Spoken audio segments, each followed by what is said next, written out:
आता बातमी आहे नांदेडच्या हदगावमधून। आदिवासी समाजाच्या विविध प्रलंबित प्रश्नांबाबत मुख्यमंत्री तसेच आदिवासी विकास मंत्री अशोकजी उईके यांना तहसीलदार हदगाव यांच्यामार्फत सविस्तर निवेदन सादर करण्यात आले। शासनाने या प्रश्नांकडे गांभीर्याने लक्ष देत तात्काळ सकारात्मक निर्णय घ्यावा अशी ठाम मागणी यावेळी करण्यात आली।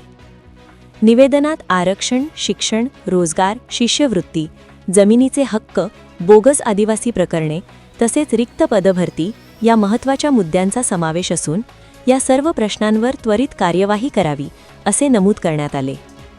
आदिवासी समाजाच्या सर्वांगीण विकासासाठी ठोस धोरणे राबवण्याची गरज असल्याचेही अधोरेखित करण्यात आले।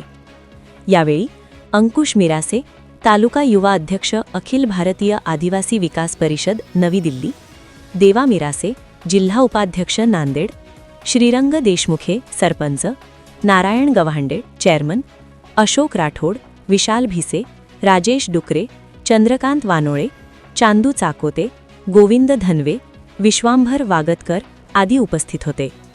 दरम्यान जर शासनाने या मागण्यांकडे दुर्लक्ष केले तर लोकशाही मार्गाने तीव्र आंदोलन उभारले जाईल असा इशारा यावेळी देण्यात आला। Bureau report, GK news, Hadgaon, Nanded. तुम्ही पाहत आहात महाराष्ट्राच्या कुशीतलं जीके न्यूज मराठी, सात जनतेची, भूमी महाराष्ट्राची।